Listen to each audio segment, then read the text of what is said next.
الرحيم الحمد لله رب العالمين والصلاة والسلام على سيد الأنبياء والمرسلين وعلى آله وأصحابه أجمعين. السلام علیکم ورحمۃ اللہ وبرکاتہ. الحمدللہ ہم لوگ کا سورہ بقرہ بالکل اختتام پر ہے. سورہ بقرہ کے بارے میں آپ کو ہم نے حدیث سنایا تھا کہ اللہ کے رسول صلی اللہ علیہ وسلم نے ارشاد فرمایا ہر چیز کی ایک چوٹی مطلب بالکل اونچائی کا اخیر. قرآن کا چوٹی کیا ہے؟ سورہ بقرہ ہے. اس میں بہت سارے چیزیں بیان ہوئی ہیں. سورہ بقرہ کی بڑی فضیلت. الحمدللہ ہم لوگ بالکل اختتام پر ہیں، قریب ہے، ختم ہے. پچھلے ہفتہ اللہ کے راستے میں مال خرچ کرنے کی تلقین آئی تھی اور کئی آیات میں تقریباً 2 رکوع یا اس سے بھی زائد کچھ. آج ہم لوگ پڑھنے والے ہیں اس سے آگے آیت نمبر 275 سے. اس آیت کریمہ میں اللہ نے سود کی حرمت کو بتلایا ہے. سود کیا ہے؟ انٹرسٹ کہتے ہیں. یہ اتنا بڑا حرام ہے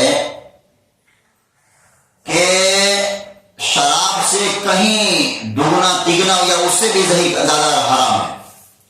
اسی طرح کوئی بھی اور گناہ سود سے بڑا حرام نہیں ہے. کسی اور گناہ پر اللہ کے طرف سے یہ اعلان نہیں ہے کہ اگر کوئی وہ گناہ کر رہا ہے تو اللہ اور اس کے رسول کے ساتھ کیا ہے؟ اعلان جنگ. لیکن سود اتنا خطرناک گناہ ہے. اس گناہ کے بارے میں اللہ نے کیا اعلان کیا؟ جو سود کھاتا ہے اور وہ باز نہیں آتا اس کے ساتھ اللہ اور اس کے رسول کے ساتھ کیا ہے؟ اعلان جنگ. بہت بڑا گناہ ہے سود. سود کہتے کس کو ہیں؟ آج کل سود کے نام بدلے ہوئے ہیں. الگ الگ ناموں سے سود کیا ہے؟ مارکیٹ میں پھیلا ہوا ہے. لون کے نام سے یا اور پتہ نہیں 1000 نام ہے، لیکن سارا کہیں گرتا ہے آ کر سودے کے آگے پیچھے اگل بغل میں ہے یہ ساری چیزیں.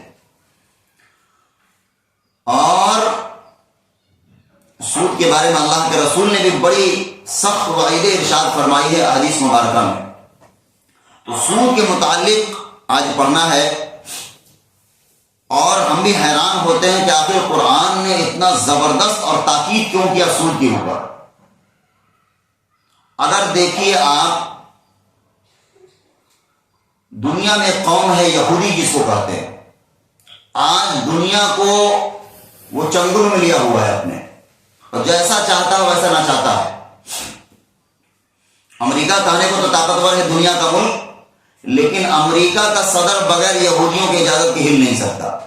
اس طرح سودی نظام کرتے کرتے وہ لوگ مضبوط ہو گئے. تو بہرحال سود کے احکام کے متعلق آج پڑھنا ہے. اور اب کھول لیجیے کیا فرمایا اللہ رب العزت نے؟ الذین یأکلون الربا لا یقومون الا کما یقوم الذی یتخبطہ الشیطان من المس. جو لوگ کھاتے ہیں سود نہیں اٹھیں گے قیامت میں مگر جس طرح اٹھتا ہے وہ شخص جس کے حواس کھو دیے ہوں شیطان نے لپٹ کر. کیا کہا؟ جو آدمی سود خور ہے، سود کھاتا ہے، وہ قیامت میں کیسے کھڑا ہوگا؟ جیسے شیطان لپٹ کر کسی کو جنات یا بھوت لگ جاتا ہے وہ کیسا ہو جاتا ہے؟ پاگل جیسا. اس کو کچھ ہوش حواس نہیں رہتا، وہ بالکل پاگل جیسا کرتا ہے. کہا سود خور قیامت کے دن ایسے ہی کھڑا کیا جائے گا. کیسے؟ جس طرح شیطان لپٹ کر کسی کو کیا کر دیتا ہے؟ بالکل حواس باختہ کر دیتا ہے، پاگل جیسا لگتا ہے. ایسا ہی سود خور قیامت کے دن کیا ہوگا؟ کھڑا کیا جائے گا. اصل میں ہم نے سود کی تعریف نہیں کی. اس کی سود کہتے کس کو ہے؟ سود کہتے ہیں، مثال سے پہلے سمجھاتے ہیں. اگر کسی کو آپ نے 100 روپیہ قرض دیا اور شرط لگا لی کہ ہم 110 روپیہ واپس لیں گے، یہ کیا کہلائے گا؟ 10 روپے سود کہلائے گا. سود کی تعریف کیا ہوئی؟ کسی کو قرض دے کر اس سے نفع کمانا. کسی کو مال دے کر قرض کے طور پر اس سے کیا کمانا؟ نفع کمانا، یہ سود کہلاتا ہے.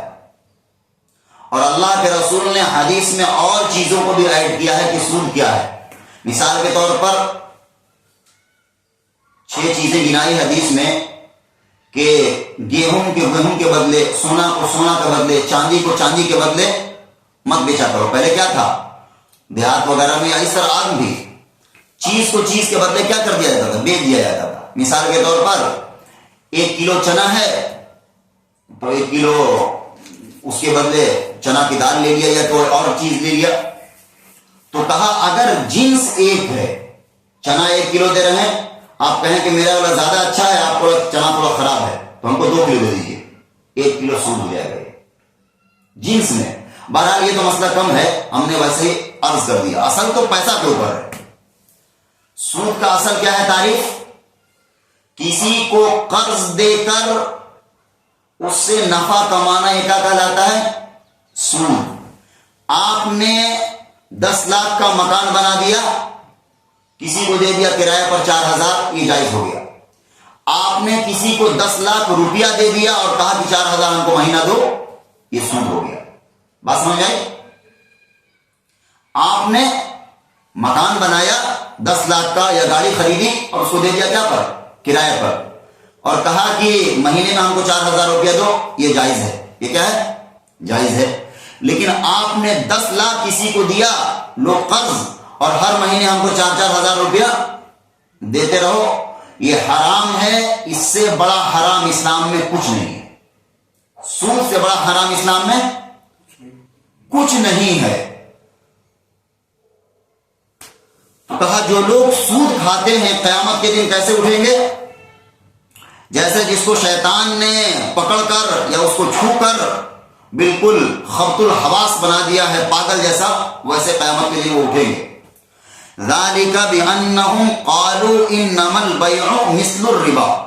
یہ حالت ان کی اس واسطے ہے کہ انہوں نے کہا کہ بیع بھی تو ربا کے جیسا ہے. بیع مطلب خرید و فروخت. جو لوگ سود کو زمانہ جاہلیت میں کیا قرار دیتے تھے؟ حرام، حلال قرار دیتے تھے. جب اسلام نے اس چیز کو حرام قرار دیا تو وہ کیا کہنے لگے؟ تو خرید و فروخت بھی تو سود ہی جیسا ہے. مطلب جس طرح آپ نے سامان بیچا، 110 روپیہ کا لایا تھا، خرید کر 110 میں 20 میں بیچ دیا، 10 روپیہ منافع کما لیا. اسی طرح ہم نے 110 روپیہ کسی کو قرض دیا، 120 لیا، یہ تو برابر ہے. یہ ان کا کہنا تھا. ان کا کہنا تھا کہ خرید و فروخت بھی تو کیا ہے؟ سود جیسا ہے. اللہ نے اس کا کوئی جواب نہیں دیا، بلکہ کیا کہا؟ وَأَحَلَّ اللَّهُ الْبَيْعَ وَحَرَّمَ الرِّبَا. اللہ نے خرید و فروخت کو، بیع کا مطلب خرید و فروخت، لین دین، تجارت، بزنس، اس کو حلال قرار دیا ہے. وَحَرَّمَ الرِّبَا، اور ربا کو کیا قرار دیا ہے؟ حرام قرار دیا ہے. ان کی بات کو رد دیا. جو لوگ وہ اعتراض کیا کرتے تھے کہ ربا اور بیع برابر ہے، اللہ نے کیا کہا؟ خرید و فروخت حلال ہے اور سود کیا ہے؟ حرام ہے. اب کوئی اگر اللہ کے احکام کو مانے گا تو اس چیز پر عمل کرے.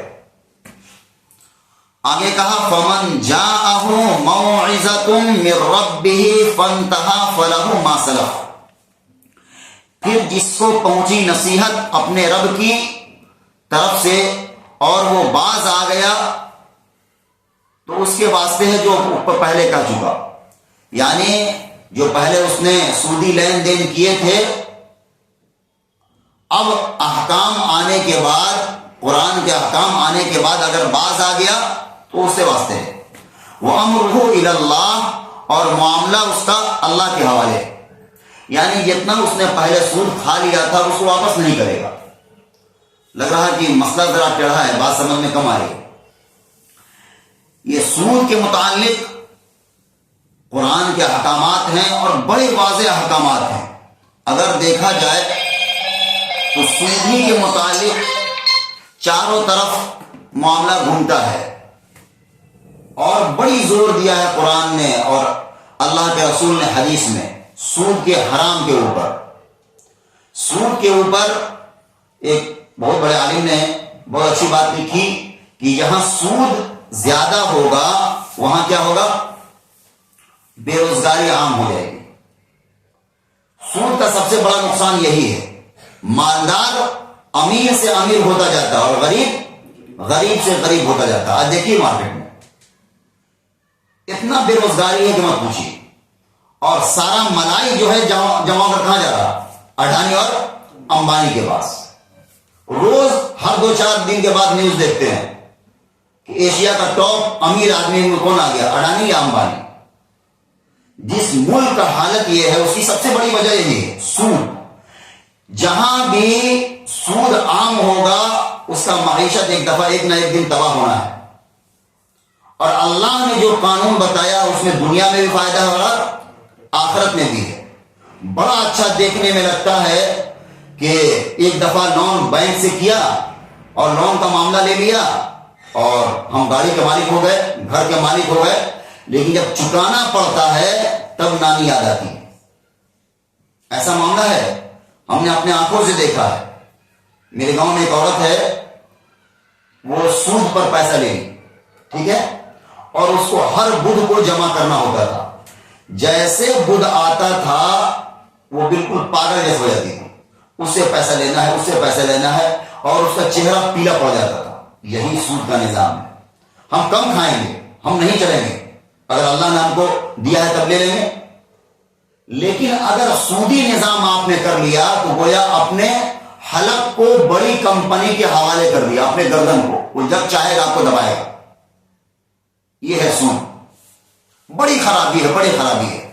اللہ بچائے تمام مسلمان کو. تو سود کے متعلق کیا کہا؟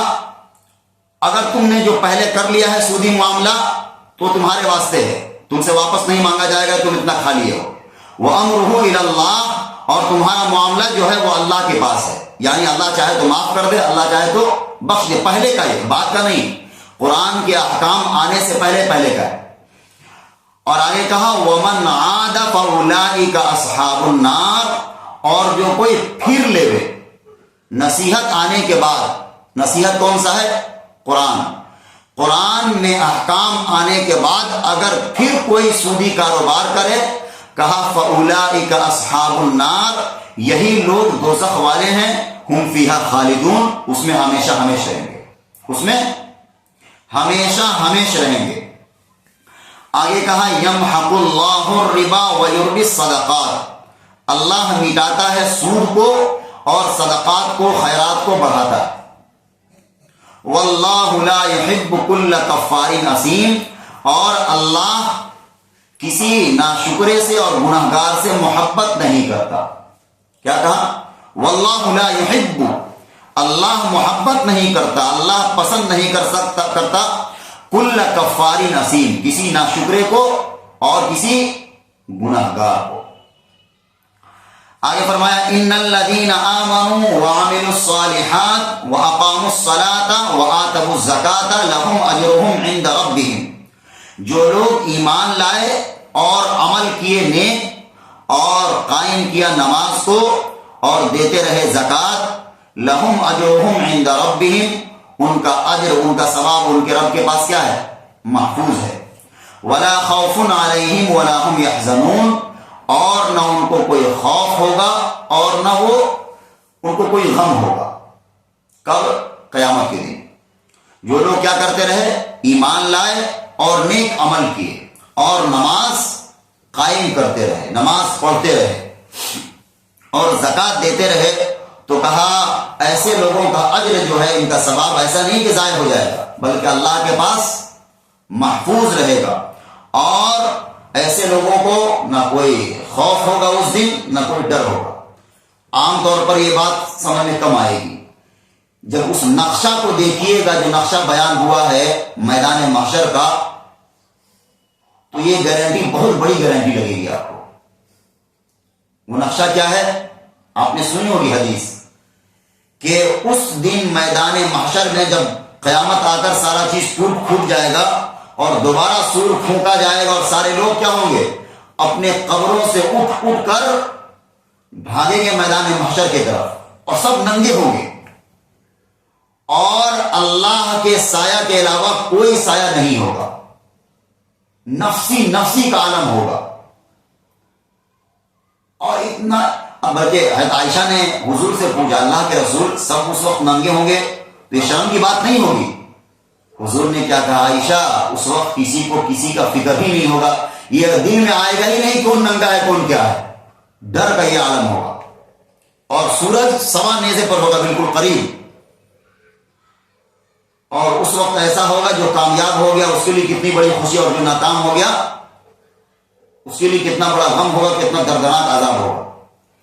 ایسے ماحول میں کیا کہا, ایسے لوگوں کے لیے جو یہ کام کریں گے, وَلَا خَوْفٌ عَلَيْهِمْ وَلَا هُمْ يَحْزَنُونَ, اس دن نہ کوئی غم ہوگا ایسے لوگوں کو اور نہ کوئی یہ لوگ غم زدہ ہوں گے. بلکہ حدیث میں قرآن نہیں آیا ہے, کچھ لوگ ابھی حساب کتاب میں پڑے ہوں گے اور کچھ لوگ آرام سے مسحری میں بیٹھے ہوئے مزے ہوں گے. کیا ہوں گے؟ آرام سے ٹیلے پر بیٹھے ہوں گے مشک کے, اور بالکل آسانی کا ان کے ساتھ معاملہ ہو جائے گا, اور آرام سے مسحری میں بیٹھے ہوں گے گدے پر, اور کچھ لوگ حساب کتاب میں بھی پھنسے ہوئے ہوں گے. ایسا معاملہ ہو تو اللہ تعالیٰ سے دعا ہے کہ اللہ تعالیٰ ہم تمام لوگوں کو آسانی کے ساتھ بغیر کسی پوچھ تاچھ کے اس راستے سے گزار دے, اور اللہ ہم لوگوں کو دنیا میں کامیاب کرے اور آخرت میں کامیاب کرے. دنیا کی کامیابی اگر ہاتھ سے رہ بھی گئی تب بھی یہ زندگی کتنی ہے. حالانکہ یہ نہیں کہا گیا کہ دنیا میں پپیچا زندگی گزارو, بلکہ دنیا میں مانگو اور آخرت میں بھی مانگو. لیکن اگر آخرت میں کوئی ناکام ہو گیا تو بہت بڑی تباہی کی بات ہوگی. تو کہا ایسے لوگوں کا کیا ہوگا, نہ کوئی غم ہوگا ایسے لوگوں کو اور نہ کوئی ڈر ہوگا. آگے کہا یا ایھا الذین آمنوا اتقوا اللہ وذروا ما بقی من الربا ان کنتم مؤمنین, اے ایمان والو ڈرو اللہ سے, وذروا ما بقی, اور چھوڑ دو جو کچھ باقی رہ گیا ہے ربا میں سے, سود میں سے, ان کنتم مؤمنین, اگر تم واقعی ایمان والے. اس وقت بھی عرب میں کیا تھا, کاروبار سودی بہت تھا. بلکہ خود حضور کے چچا حضرت عباس, حضور کے سگے چچا حضرت عباس بن عبد المطلب, ان کا بھی سودی کاروبار بہت تھا, اور آج کے کروڑوں میں دیا ہوا تھا. کیا کہا اللہ نے, اے ایمان والو اللہ سے ڈرتے رہو, اور جو باقی رہ گیا ہے, جو تمہارا رہ گیا ہے معاملہ, تو چھوڑ دو, معاف کر دو, اگر تم واقعی کیا ہو, ایمان والے ہو. حضور نے حجۃ الوداع کے موقع پر, حجۃ الوداع سمجھتی ہیں, کئی دفعہ گزر چکا ہے, بتلائیں, حضور نے ایک ہی حج کیا ہے, اور اس حج میں حضور انتقال سے 1 سال پہلے کیا ہے, 9 ہجری میں. حجۃ الوداع کہا جاتا ہے, آخری حج. اس وقت 1.25 لاکھ کا مجمع آپ کے سامنے تھا. اتنے پرانے دور میں 1.25 لاکھ بہت بڑی بات ہوتی ہے. اس وقت آبادی کتنی تھی؟ 1.25 لاکھ کا مجمع بہت بڑی بات ہوتی ہے. 1.25 لاکھ کا مجمع سامنے تھا, اور ایسے حال میں اللہ کے رسول نے اعلان کیا تھا سود کی حرمت کا, اور کہا سب سے پہلے اپنے گھر سے ہم شروع کرتے ہیں. اپنے گھر مطلب حضور کے چچا عباس ابن عبد المطلب. کہا میرے چچا کا سود جس کے پاس ہے سب معاف, ختم. کروڑوں, کئی کروڑ تھا ان کا. لیکن قرآن کی آیت آ گئی تھی, کیا کہا اللہ نے, اے ایمان والو اللہ سے ڈرو, اور جو کچھ باقی رہ گیا ہے سود میں سے چھوڑ دو, ان کنتم مؤمنین, اگر تم واقعی ایمان والے ہو. آگے جو کہا ہے کسی گناہ کے بارے میں اللہ نے نہیں کہا. اتنی زبردست دھمکی نہ شراب کے متعلق ہے, نہ زنا کے متعلق ہے, نہ کوئی اور بھی گناہ جو بڑا سے بڑا گناہ ہو سکتا ہے, اس کے متعلق بھی اللہ نے اتنی بڑی دھمکی نہیں دی. آگے جو کہا, کیا کہا؟ فَإِن لَمْ تَفْعَلُوا فَأْذَنُوا بِحَرْبٍ مِّنَ اللَّهِ وَرَسُولِهِ. پس اگر نہیں چھوڑتے, کیا کہا؟ اگر تم نہیں چھوڑتے کس کو؟ سود کو. فَأْذَنُوا تو تیار ہو جاؤ. بِحَرْبٍ مِّنَ اللَّهِ وَرَسُولِهِ, اللہ اور اس کے رسول کے ساتھ جنگ کرنے کے لیے. حرب کہتے ہیں لڑائی کو, جنگ. کس کی مجال ہے دنیا میں جو اللہ اور اس کے رسول کے ساتھ اعلان جنگ کرے؟ دیکھیے کتنا بڑا گناہ ہے سود. اللہ نے کسی اور گناہ کے بارے میں نہیں کہا کہ تمہارا اور میرے ساتھ کیا ہے؟ جنگ ہے. لیکن اگر کوئی سود کر رہا ہے, سودی کاروبار, اور وہ چھوڑنے کو تیار نہیں, تو اللہ نے کیا دھمکی دی؟ تب ایسے لوگوں کے لیے تیار ہو جاؤ. کہا فَأْذَنُوا, تیار ہو جاؤ, خبردار ہو جاؤ. فَأْذَنُوا بِحَرْبٍ مِّنَ اللَّهِ, اللہ سے اور اس کے رسول کے ساتھ جنگ کرنے کے لیے. یہ تو قرآن نے کہا, اور حدیث میں اللہ کے رسول نے بڑی سخت بات کی ہے. کیا کہا ہے؟ ہم کم سے کم اپنے طرف سے اتنا سخت الفاظ استعمال نہیں کرتے, لیکن چونکہ اللہ کے رسول کی حدیث ہے اس لیے ہم کو بیان کرنے میں کوئی جھجک, کوئی شرم, کوئی عار کی بات نہیں ہے. ابن ماجہ کی حدیث ہے, اللہ کے رسول نے کیا کہا؟ کان اپنے کھول لیجئے. کیا کہا؟ الربا 70 حوبا, ربا کے 70 جز ہیں. ربا کے 70 جز ہیں, 70 حصے ہیں. ایسرها ان ينكح الرجل امه, اس میں سب سے ہلکا یہ ہے کہ کوئی شخص اپنی ماں کے ساتھ زنا کرے. دل پہ ہاتھ رکھ لیجیے, اور یہ اللہ کے رسول کی بات ہے, میری بات یا کوئی آج کل کے مولانا مفتی کی بات نہیں ہے کہ آپ کہیے گا کہ ادھر ہٹاؤ, مولوی لوگ تو ایسے بکتے رہتے ہیں. کیا کہا؟ اللہ کے رسول نے ارشاد فرمایا الربا 70 حوبا, ربا کے, سود کے 70 حصے ہیں, 70 جز ہیں, 70 ٹکڑے ہیں. ایسرها ان ينكح الرجل امه, اس میں سب سے ہلکا یہ ہے کہ کوئی شخص اپنی ماں کے ساتھ زنا کرے. سب سے ہلکا کا یہ عالم ہے, سب سے اوپر والا کیا ہوگا؟ یہ ہے سود. یہ حدیث میں اور قرآن میں کیا کہا؟ اگر تم چھوڑنے کے لیے تیار نہیں ہو تو پھر اللہ کے ساتھ اور اللہ کے رسول کے ساتھ جنگ کرنے کے لیے کیا ہو جاؤ؟ تیار ہو جاؤ. آج مخلوق میں سے کس کی طاقت ہوگی جو اللہ اور اس کے رسول کے ساتھ جنگ کرے؟ اتنی خراب چیز ہے سود, اتنی خراب چیز ہے.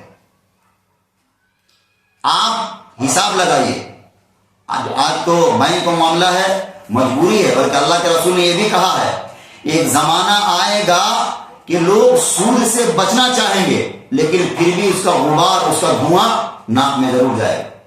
آدمی بچنا چاہے گا, ایک مسلمان سود سے بچنا چاہے گا, لیکن ایسا زمانہ آئے گا کہ سود کا غبار ضرور اس کے ناک میں جائے گا. آج بالکل وہ زمانہ آ چکا ہے. قدم قدم پر سودی نظام ہے, الگ الگ ناموں سے. انٹرسٹ جانتے ہی آپ, طرح طرح کا لون ہے, gold loan, bike loan, car loan, گھر لون, اور پتہ نہیں کیا کیا لون ہے. سارا کیا ہے؟ سودی ہٹ کنڈا ہے سارا کچھ.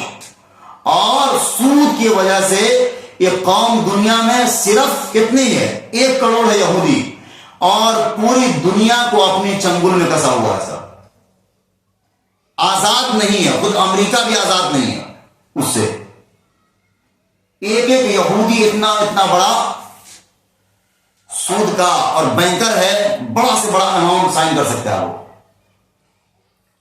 تو سود حتی الامکان بچنے کی کوشش کیجیے. کہیں مجبوری ہے, اللہ سے گر گرائیے, معاف کیجیے کہ یہاں تو مجبوری, کیا کر سکتے ہیں, لیکن حتی الامکان پھونک پھونک کر قدم رکھیے. نہیں کھائیں گے ہم روز, نہیں گھومیں گے ہم اسکارپیو سے, لیکن ہاں جس کو دیا ہے وہ بات الگ سے, آسان تو مت دو, لیکن زبردستی جس کو اللہ نے دیا گھومو, اس میں کوئی منع نہیں.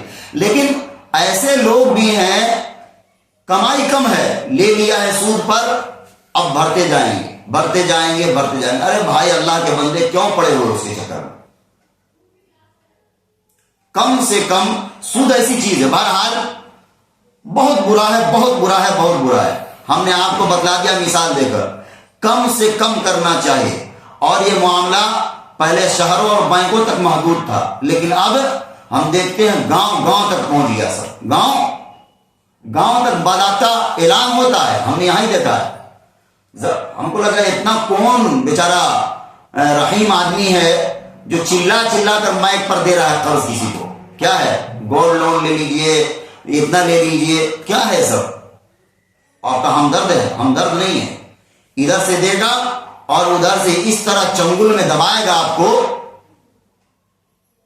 کہ سارا جنازہ نکال دے گا، چین سکون غارت ہو جائے گا. تو حتی الامکان کیا کرنا چاہیے؟ سود سے بچنے کی کوشش کی جائے، حتی الامکان. اور ہم نے عرض کر دیا کہ سود سے بڑا گناہ اسلام میں کچھ نہیں ہے. اتنا بڑا گناہ ہے کہ اللہ نے کیا کہہ دیا؟ اس کے ساتھ اعلان جنگ کا اعلان کیا ہے اللہ نے. اللہ تعالی ہم تمام لوگوں کی حفاظت فرمائے، ہماری آئندہ آنے والی نسلوں کی حفاظت فرمائے سود سے. ایک چیز یہاں پر ہم عرض کر دیں، آج کل حالات ایسے ہیں کہ بینک میں اکاؤنٹ رکھنا ہی ہے اور اپنا حساب لگائیے. آپ مثال کے طور پر آپ کے بینک میں، جو میرا معاملہ ہے وہی بتا رہے، بینک میں اکاؤنٹ ہے آپ کا 1,00,000 روپیہ ہے، 1,00,000 روپیہ آپ کا پیسہ ہے. مہینے پر یا 6 مہینہ پر ادھر سے کیا آئے گا؟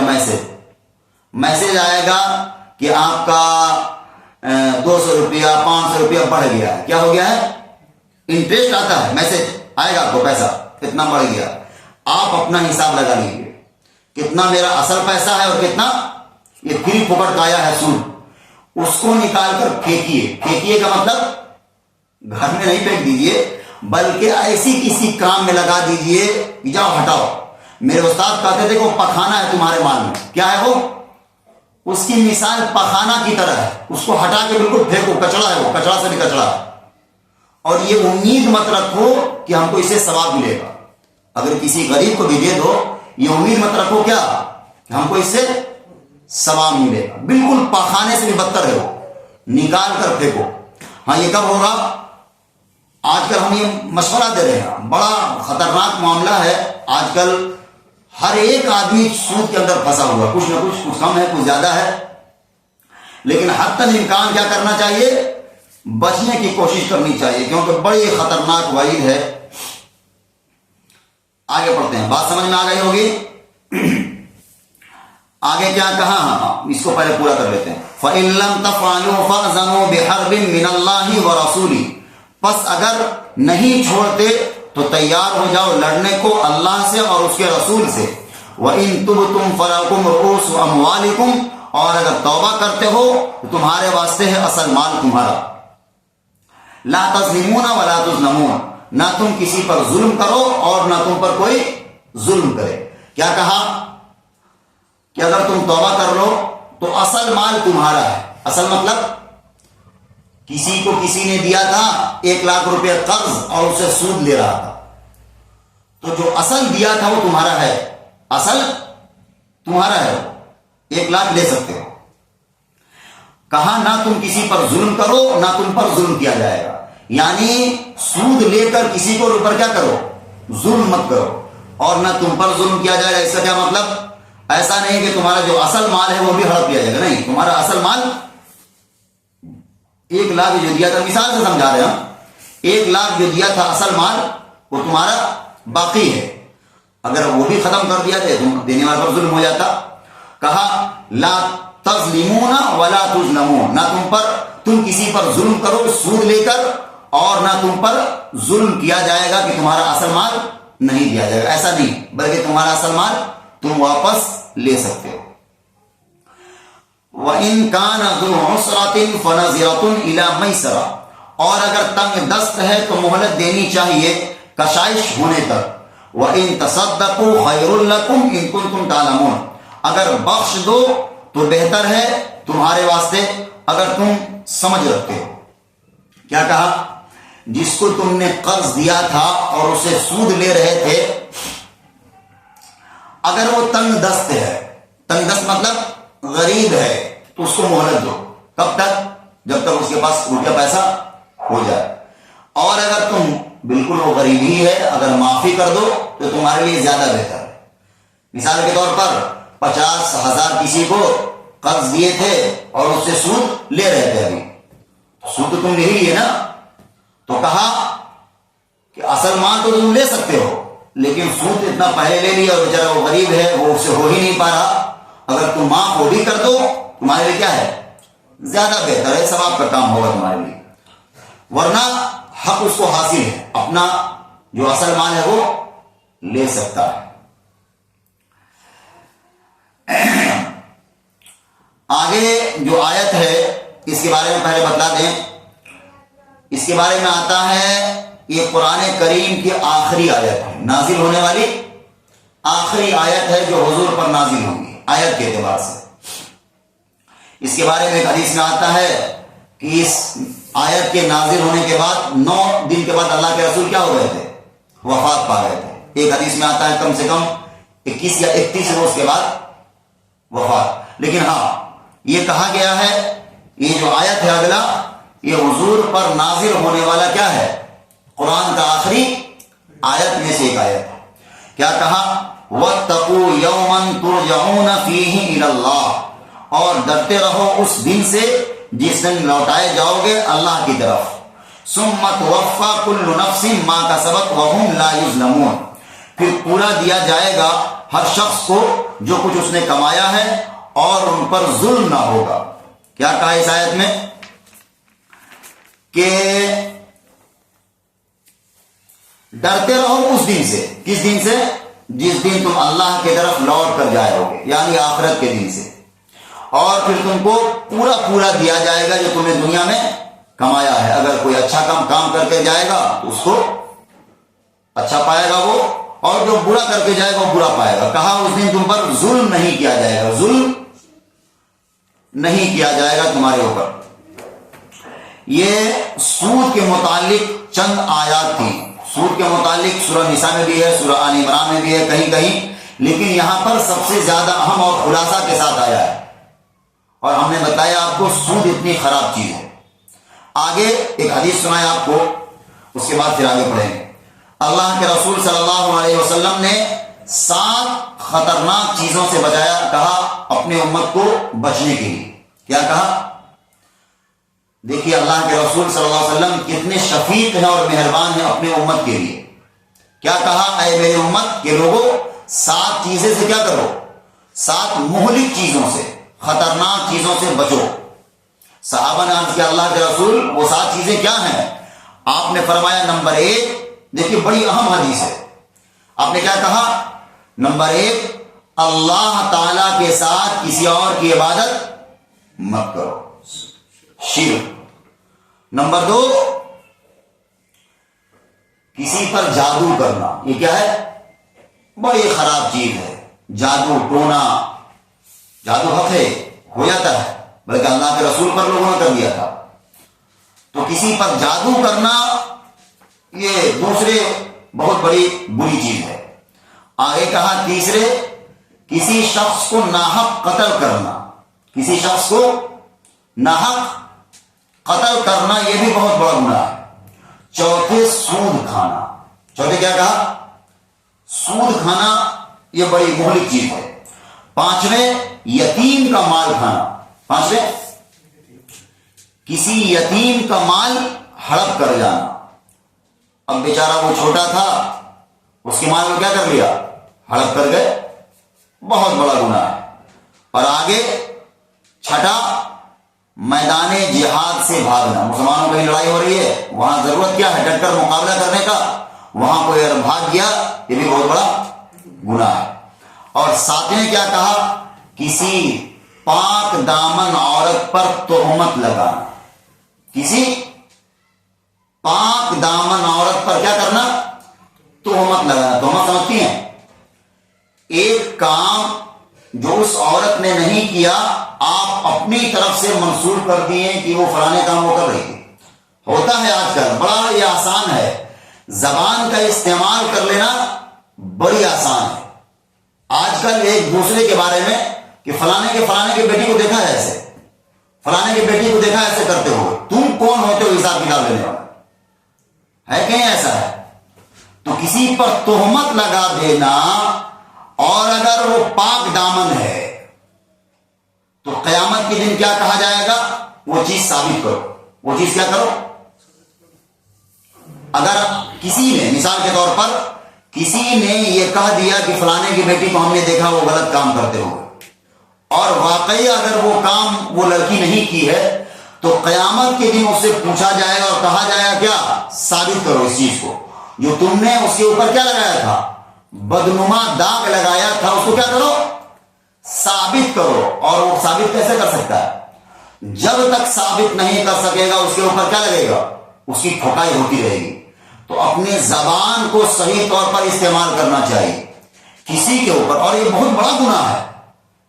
ایک عورت، ایک لڑکی بالکل پاک دامن ہے، اس کے اوپر آپ کیچڑ اچھال رہے ہیں، کچھ سوچئے۔ بلکہ نوبت یہاں تک آتی ہے، کوئی جو شریف گھرانے کی بچی ہوتی ہے وہاں خودکشی کرنے کے لیے تیار ہو جاتی ہے۔ ہوتا کہ نہیں ایسا ہوتا ہے؟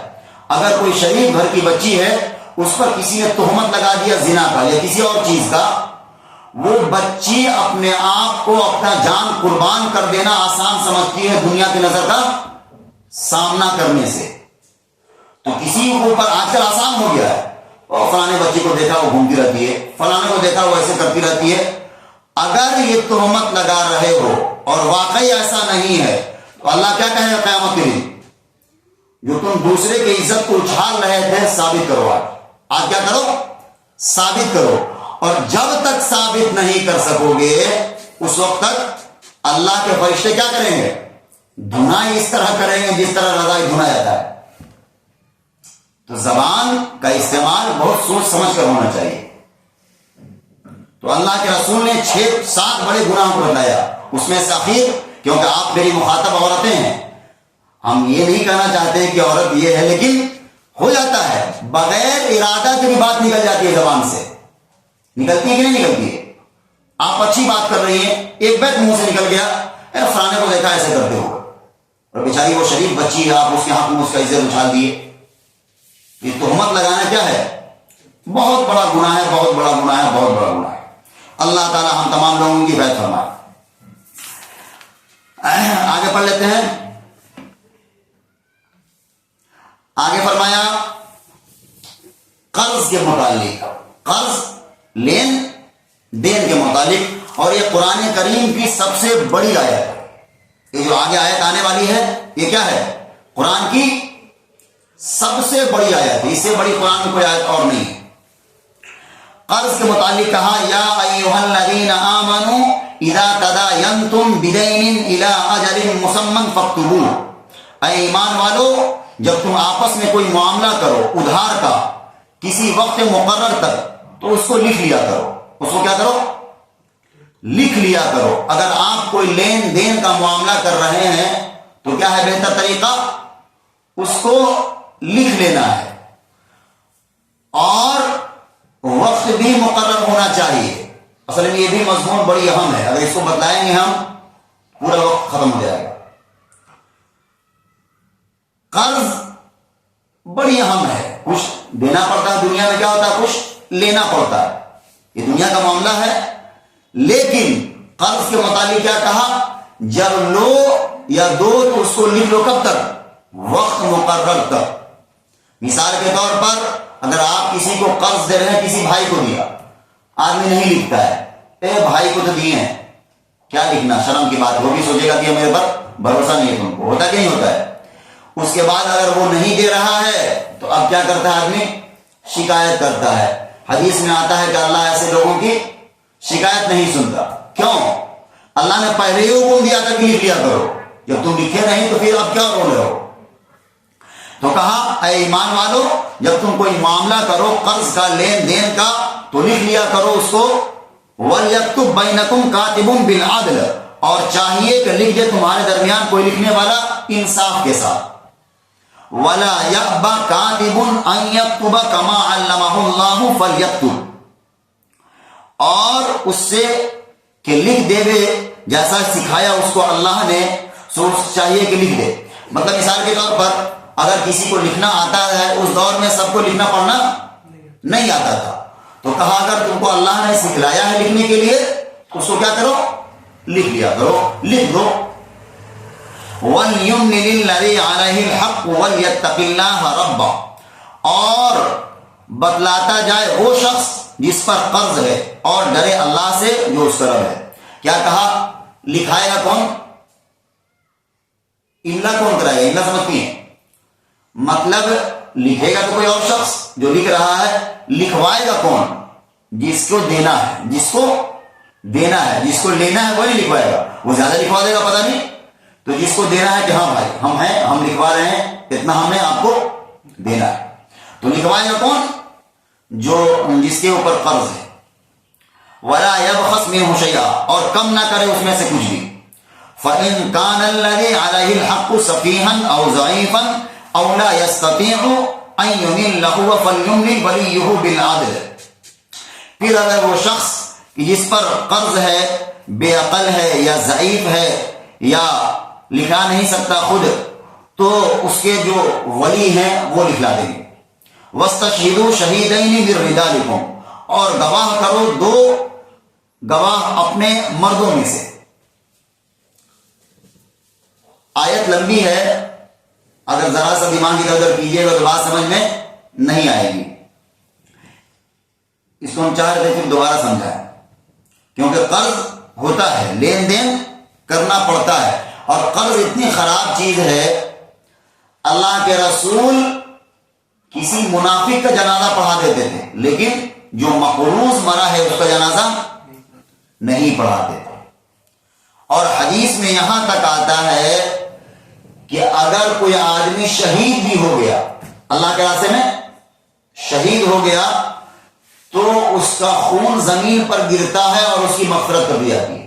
اتنا بڑا مرتبہ ہے شہید کا. لیکن اگر وہ شہید مقروض ہے، قرض لیا تھا کسی سے دیا نہیں، تو جب تک اس کے گھر والے یا اس کے عزیز قرض کو ادا نہیں کریں اس کا معاملہ کیا ہوتا ہے؟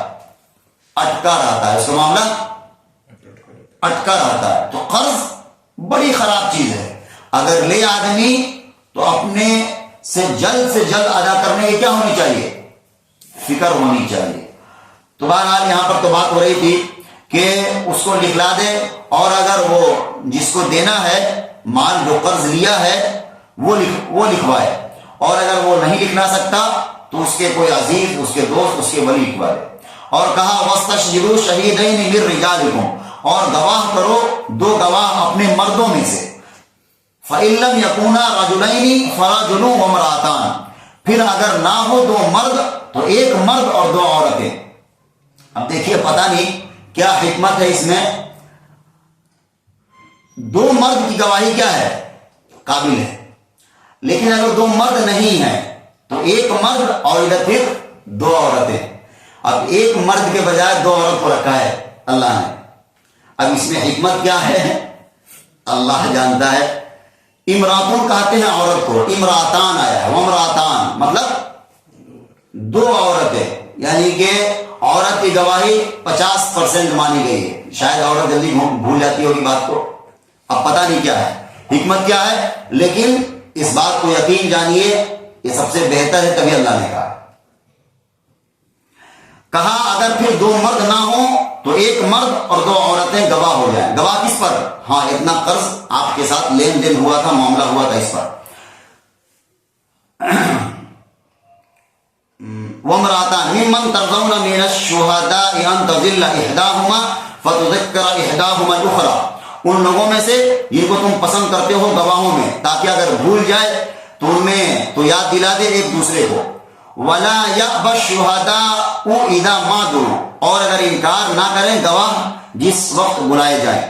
یعنی وہ گواہ کو بھی کہا کہ جس وقت معاملہ آپ کو بلایا جائے تو آپ انکار نہیں کیجیے، بلکہ آئیے معاملہ لکھا دکھا ہے، آپ آ کر گواہی دیجیے. وَلَا تَسْأَمُوا أَن تَكْتُبُوهُ صَغِيرًا أَوْ كَبِيرًا إِلَىٰ أَجَلِهِ، اور کاہلی نہ کرو اس کے لکھنے سے، چھوٹا ہو معاملہ یا بڑا، ایک وقت معین تک. یعنی چھوٹا موٹا اگر لین دین کر رہے ہو ادھار کا تب بھی لکھ لیا کرو، اور بڑا کر رہے ہو تب بھی. بڑا فائدہ ہے اس میں، قرآن کے مطابق اگر چلیے گا تو بڑا فائدہ ہے.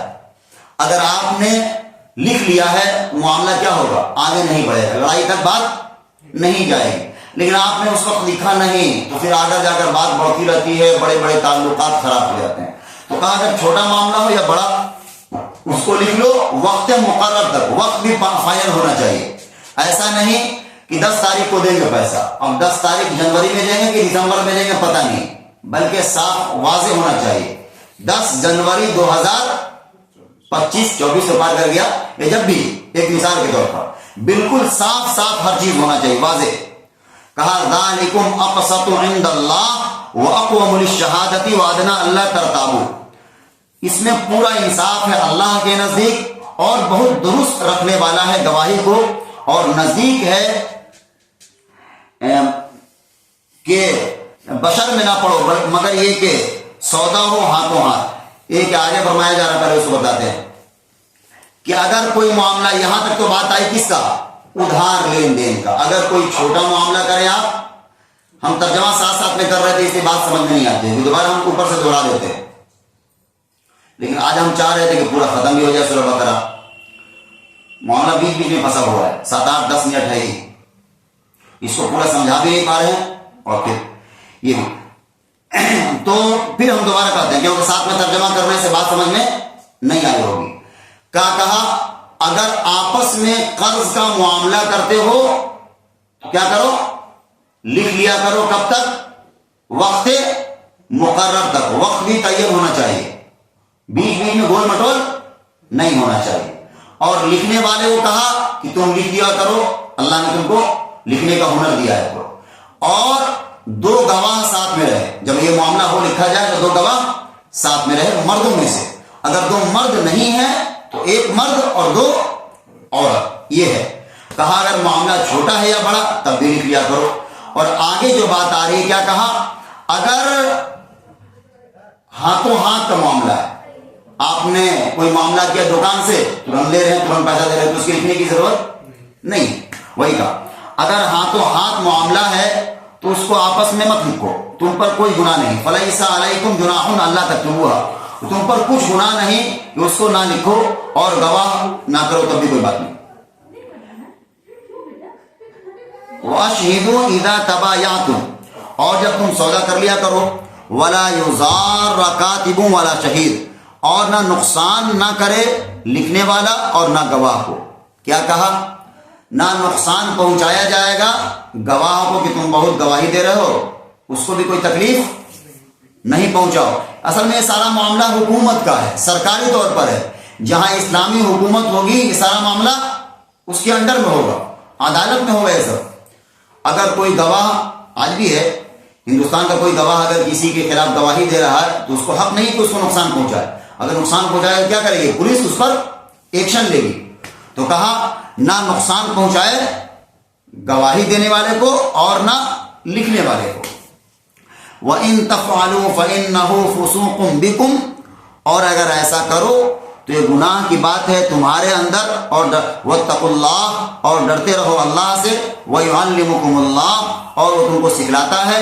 وَاللَّهُ بِكُلِّ شَيْءٍ عَلِيمٌ، اور اللہ ہر چیز کیا ہے؟ جاننے والا ہے.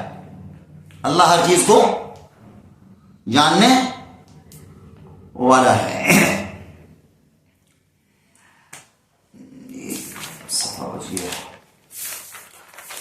آگے کچھ ہے نہیں، بس دعا ہے. ہم چاہتے ہیں کہ آپ پورا کر ہی دیں، صرف دعا ہے. ترجمہ تو آپ سمجھ گئی ہوگی معاملات کیا ہے، بڑی اہم ہے. پہلا سود کے متعلق بتایا، دوسرا قرض کے متعلق. آگے وَإِن كُنتُمْ عَلَى سَفَرٍ وَلَمْ تَجِدُوا كَاتِبًا فَرِهَانٌ مَقْبُوضًا، اور اگر تم سفر میں ہو اور نہ پاؤ کوئی لکھنے والا تو گروی رکھ لو ہاتھ میں کوئی چیز. اگر سفر میں ہو لکھنے والا کوئی نہیں ہے تو کوئی چیز اپنی گروی سمجھتی ہیں، کوئی سامان دے دیا رکھنے کے لیے اور جب آیا مؤثر تو اس کو لکھ لیا کرو. جیسے مثال کے طور پر ابھی کوئی آیا بیچنے والا، پیسہ نہیں، کیا کہا؟ موبائل رکھیے، ہم گھر سے آتے ہیں آپ کا پیسہ لے کر. ایک طرح کی گروی ہو گیا. تو کہا اگر سفر میں ہو اور نہ پاؤ کوئی لکھنے والا تو ہاتھ میں گروی رکھ دو کوئی چیز. پھر اگر اعتبار کرے ایک دوسرے کا تو چاہیے کہ پورا کرے وہ شخص جس پر اعتبار کیا اپنی امانت کا. اور ولا تکتموا الشہادہ، اور مت چھپاؤ گواہی کو. ومن یکتمھا فإنہ آثم قلبہ، اور اس کو چھپائے تو بے شک گنہگار ہے اس کا دل. واللہ بما تعملون علیم، اور اللہ تمہارے کاموں کو خوب جانتا ہے. کیا کہا اس آیت میں کہ گواہی کو مت چھپاؤ. اگر جانتے ہو تم صحیح بات یہ ہے تو گواہی دے دیا کرو, مت چھپاؤ. آگے بس اللہ نے اپنی تعریف کو بتلایا ہے. آخر ہے یہ کیا کہا, للہ ما فی السماوات و ما فی الارض, اللہ ہی کا ہے جو کچھ ہے آسمانوں میں اور زمین میں. وَإِن تُبْدُوا مَا فِي أَنفُسِكُمْ أَوْ تُخْفُوهُ يُحَاسِبُكُمْ بِهِ اللَّهُ, اور اگر ظاہر کرو گے اپنے جی کی بات یا چھپاؤ گے اس کو تو اللہ کیا کرے گا, حساب لے گا جو کچھ, یعنی کہ اللہ کی نظر میں ہے اس کو. اگر تم دل میں رکھو گے کوئی بات یا چھپاؤ گے تب بھی اللہ سب کو جانتا ہے. فَيَغْفِرُ لِمَن يَشَاءُ وَيُعَذِّبُ مَن يَشَاءُ, اللہ جس کو چاہے گا بخش دے گا, جس پر چاہے گا کیا کرے گا, عذاب دے گا. وَاللَّهُ عَلَى كُلِّ شَيْءٍ قَدِيرٌ, اور اللہ ہر چیز پر قادر ہے. آگے فرمایا آمن الرسول بما انزل الیہ من ربہ والمؤمنون, مان لیا رسول نے جو کچھ اترا اس پر اس کی رب کی طرف سے اور مسلمانوں نے بھی. کل آمن باللہ وملائکتہ وکتبہ ورسلہ, سب نے مانا اللہ کو اور اس کے فرشتوں کو اور اس کی کتابوں کو, اور اس کے رسولوں کو. لا نفرق بین احد من رسلہ, اور کہتے ہیں کہ ہم جدا نہیں کرتے ایک دوسرے کو, یعنی پیغمبر کو ہم لوگ الگ الگ نہیں کرتے. ہم موسیٰ علیہ السلام کو مانتے ہیں, عیسیٰ علیہ السلام کو مانتے ہیں, کسی کے درمیان تفریق نہیں کرتے, یہ نہیں کرنا چاہیے. آگے کہا وقالوا سمعنا واطعنا, اور کہو کہ ہم نے سنا اور اطاعت کیا. غفرانک ربنا والیک المصیر, بس اور قبول کیا تیری بخشش چاہتی ہے اے رب ہمارے, اور ہم کو تمہاری طرف لوٹ کر جانا ہے. آگے فرمایا لا نکلف اللہ نفسا الا وسعها, اللہ کسی جان کو بوجھ نہیں دیتا اس کے گنجائش کے مطابق. کیا مطلب, آسان لفظ میں یہ سمجھیے, اللہ کسی کو اس کے طاقت سے زیادہ بوجھ نہیں دیتا. کہا لا یکلف اللہ نفسا الا وسعها, اللہ تکلیف نہیں دیتا کسی کو مگر جس قدر اس کی گنجائش ہے. لہا ما کسبت وعلیہا ما اکتسبت, اس کو ملتا ہے جو اس نے کمایا ہے اور اسی پر پڑتا ہے جو اس نے کیا ہے. آگے بڑی اہم دعا ہے, ہم چاہتے ہیں کہ دعا یاد کر لیجیے. اور یہ سورہ بقرہ کی جو آخر ہے یہ ایک طرح کا خزانہ ہے. سورہ بقرہ کے بارے میں حدیث میں آتا ہے کہ اس میں دو چیزیں ایسی ہیں, ایک سورہ آیت الکرسی اور ایک آخر کی دو آیتیں جو اللہ کو خاص طور پر اللہ نے حضور کو عطا فرمایا تھا. اللہ نے حضور کو خاص طور پر عطا کیا تھا. تو یہ دعا ہے. کیا ہے دعا, ربنا لا تؤاخذنا ان نسینا او اخطانا, اے ہمارے رب نہ پکڑنا ہم کو اگر ہم بھولیں یا چونکے, ہم سے کوئی غلطی ہو جائے تو اے رب ہم کو پکڑ مت کرنا. ربنا ولا تحمل علینا اسرا کما حملته علی الذین من قبلنا, اے رب ہمارے اور نہ رکھ ہم پر بوجھ بھاری جیسا کہ رکھا تھا ہم سے اگلے لوگوں پر. اگلے لوگ مطلب بنی اسرائیل. بنی اسرائیل سمجھتی ہیں موسیٰ علیہ السلام کی قوم پر بڑی بھاری بھاری قانون تھا اللہ کی طرف سے. ہمارے لیے آسان ہے, ہمارے لیے کیا ہے, اگر ہمیں کہیں نجاست لگ جائے کپڑے پر اس کو دھو دیجیے پاک ہو جائے. موسیٰ علیہ السلام کی شریعت میں کیا تھا, اس کو کاٹنا پڑے گا, جلانا پڑے گا. اگر بدن پر کہیں لگ جاتا ہے گندگی سے مراد وہ ناپاکی منی وغیرہ, تو اس کو کھرچ کر جب تک خون جیسا نہیں نکل جائے تب تک پاک نہیں ہوتا ان لوگوں کا. اتنا سخت قانون تھا. اور اگر کوئی بڑا گناہ کرتا تو اس کا جرم کیا تھا, قتل. بنی اسرائیل کو قتل کیا گیا ہے, ہم پڑھ چکے ہیں پہلا پارہ میں. کب, بچڑا کی گائے کی عبادت کرنے کی وجہ سے. تو کہا دعا بڑی اہم ہے, اے اللہ ہم پر بوجھ مت ڈالنا جیسا کہ بوجھ ڈالا تھا کیسے, پہلے لوگوں پر. ربنا ولا تحملنا ما لا طاقت لنا به, اے رب ہمارے اور نہ اٹھا ہم سے وہ بوجھ جس کی ہم طاقت نہیں. واعف عنا, اور درگزر کر. واغفر لنا, اور بخشش ہم کو. وارحمنا, اور ہم پر رحم کر. انت مولانا فانصرنا علی القوم الکافرین, ہمارا رب تو ہی مدد کرنے والا ہے کافروں پر. بڑی اہم دعا ہے. آخر میں ہم نے ترجمہ کیا لیکن اس میں کوئی خاص نہیں ہے, ہم نے جلدی کیا, اس میں کوئی خاص سمجھنے کی بات بھی نہیں ہے. اس میں کرنے کا کیا کام ہے, دعا یاد کرنے کا ہے. دعا یاد کر لیجئے, نماز میں مانگیے, نماز کے بعد مانگیے, یا پھر ایسے بھی چلتے پھرتے مانگیے, یہ ہے. تو الحمدللہ سورہ بقرہ مکمل ہو گیا ہم لوگوں کا.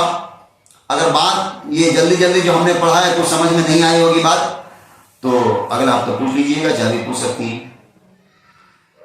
آگے انشاءاللہ اگلا ہفتہ سورہ آل عمران سے شروع کیا جائے گا. اگلا ہفتہ پروگرام جناب